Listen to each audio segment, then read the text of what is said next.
2.5 വർഷങ്ങൾക്ക് ശേഷം എക്സിന്റെ ഓഹരി മൂല്യം എലോൺ മസ്ക് വാങ്ങിയ നിലയിലേക്ക് ഉയർന്നു. 41.8 ബില്യൺ യൂറോ നൽകിയാണ് 2022 ഒക്ടോബറിൽ ട്വിറ്റർ മസ്ക് സ്വന്തമാക്കിയത്. ഈ മൂല്യത്തിലേക്കാണ് ട്വിറ്റർ ഓഹരികൾ തിരിച്ചെത്തിയിരിക്കുന്നത്. ഒരു സിനിമാ കഥ പോലെ സംഭവബഹുലമായിരുന്നു എക്സ് സ്വന്തമാക്കാനുള്ള ഇലോൺ മസ്കിന്റെ ആ യാത്ര. വിപണി മൂല്യത്തെ കടത്തിവെട്ടുന്ന മോഹവില നൽകി ട്വിറ്റർ സ്വന്തമാക്കിയ മസ്കിന്റെ നീക്കത്തെ ആരാധനയോടെ കണ്ട ഒരു വലിയ വിഭാഗം ജനങ്ങളുണ്ട് നമുക്ക് ചുറ്റും.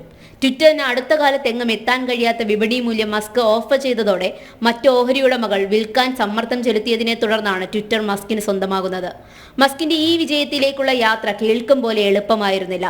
41.8 ബില്യൺ യൂറോ നൽകിയാണ് 2022 ഒക്ടോബറിൽ ട്വിറ്റർ മസ്ക് സ്വന്തമാക്കിയത്. മസ്കിന്റെ ഈ നീക്കം എടുത്തുചാട്ടമായാണ് പല സാമ്പത്തിക നിരൂപകരും വിലയിരുത്തിയത്. എന്നാൽ 2025 മാർച്ച് 20 കമ്പനി മൂല്യം 41.8 ബില്യൺ യൂറോയിൽ തിരിച്ചെത്തി. 874 ദിവസങ്ങൾക്ക് ശേഷം സംഭവിച്ച മാജിക് തന്നെയാണിത്. ട്വിറ്റർ ഏറ്റെടുത്തതോടെ പേര് മാറ്റി എക്സ് ആക്കിയതിന് പുറമെ കൂട്ട പിരിച്ചുവിടലും ചർച്ചയായിരുന്നു. എന്നാൽ എക്സിന്റെ ഭാവിയെക്കുറിച്ച് ഇപ്പോഴും സാമ്പത്തിക നിരീക്ഷകർക്ക് കൃത്യമായി പ്രവചിക്കാൻ കഴിയുന്നില്ല. കാരണം എക്സ് വാങ്ങിയതിലൂടെ എലോൺ മസ്ക് സൃഷ്ടിച്ച ബാധ്യത നികത്താനുള്ള ഒരു എളുപ്പവഴിയും മസ്കിന് മുന്നിൽ ഇപ്പോഴും ഇല്ല. ന്യൂസ് ഡെസ്ക്, ജനം.